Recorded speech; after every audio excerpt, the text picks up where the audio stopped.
What's happening, everyone? My name is Phil with Think Make Do, and we are back on our TV stand build and ready for the next step. So today we are going to be doing our Formica top, or our Formica layer on the top and the sides of this TV stand.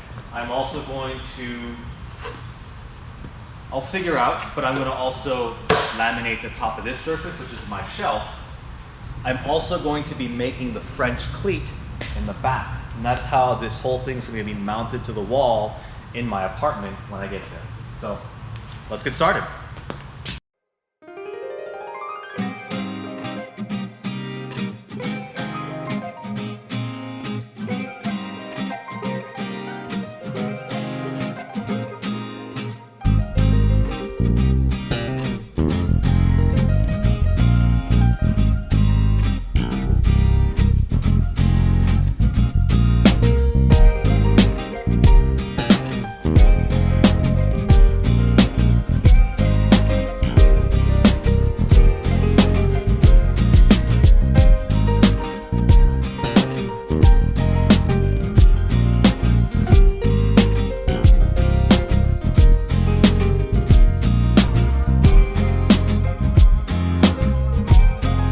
I've got my layer of contact cement on my two pieces, the top of the TV stand and the main shelf. Stupid me, I bought the contact cement, I bought some rollers from my foam roller, and I don't know where the rollers went. So I used a piece of foam as my paintbrush, and it seems to have worked okay. It's not too bad. I mean, this section, not so good, but this looks like a decent layer along with this one. This also looks like a decent layer, so I think we're in good shape.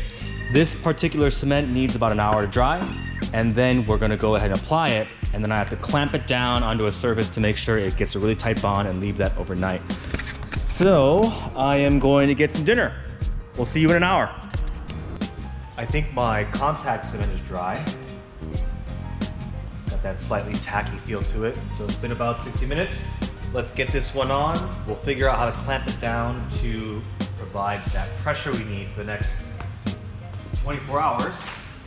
And then we'll do it to the top of the TV stand as well. Ooh.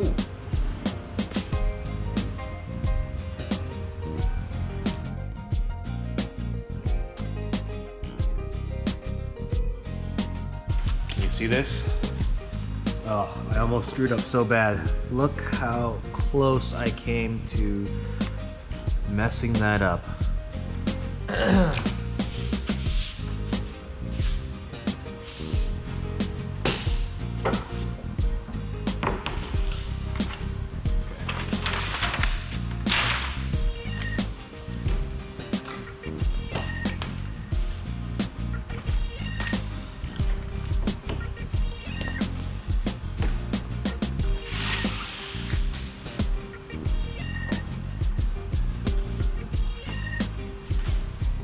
Now comes the hard part.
intention is to place it into this recess. It'll give a nice glow underneath the cabinet, and then there'll be a little remote to, you know, either do some mood lighting, which is like a soft white or a light color just for regular usage. But then, you know, if we're having a get together and there's music going, we can turn the music mode on and let it pulsate to the music. I'm kind of cheesy like that. I think that would be pretty fun. So I'll wait for that to show up tomorrow. I still have to figure out where I'm gonna drill a hole and place some of the electronics inside one of the cabinets here. I'll figure that out later. And then you'll also notice I cut my French cleat. This is the side that's gonna go on the wall, and this is the side I've attached to the cabinet where the cleat is gonna sit in and hold everything in place and make it a floating cabinet. So let's get our, what do you call those? Let's get our Formica on and pressurize so we can leave it overnight to dry.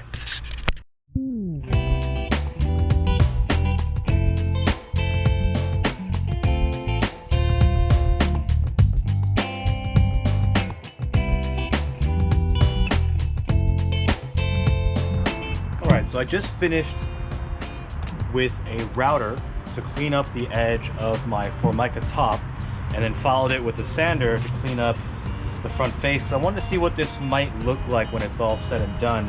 And I think it looks pretty good. There isn't too much pitting in the plywood. The Formica top looks great. I'm sure if I wash it off a little with a wet rag, it'll pop really nicely. And I've sanded off my sides, so I'm gonna Formica the sides next. But overall, I'm pretty happy with how this looks. Nice and clean, and the Formica has taken really well to the wood, and it's not coming up at the edge when I work on it with the sander, which is an orbital, so it is putting upward pressure in some places on the material, and it's holding up really well. So, on to the next step. If you didn't know, 70 pounds of pressure is supposed to be applied to make sure that the cement fully makes contact with the other side.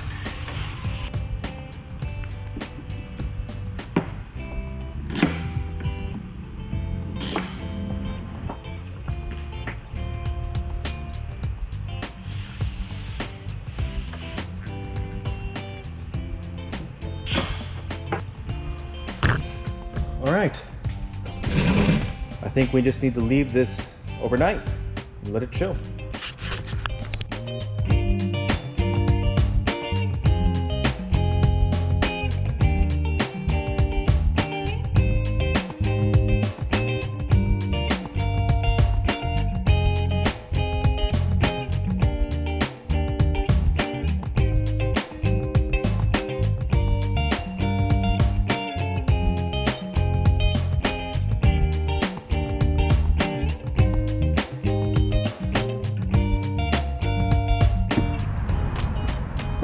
All right, as you can see, we've cleaned up our edges here on the Formica sides, and I think I made a mistake. When you bring two pieces of Formica together, one edge obviously becomes a more visible edge than the other, right? It's gonna butt up like this or like this. And I should have done the sides first and then the tabletop, or the top at the end, so that the joint for the Formica ended up like this. And that way the top would be super smooth, and this corner that has the reveal, if you will, is tucked underneath the top layer. It's not so you can see the edging. I mean, I think because it's black, I can just use some black permanent marker to clean up the edge. But obviously that wasn't really what I was going for, so oh well.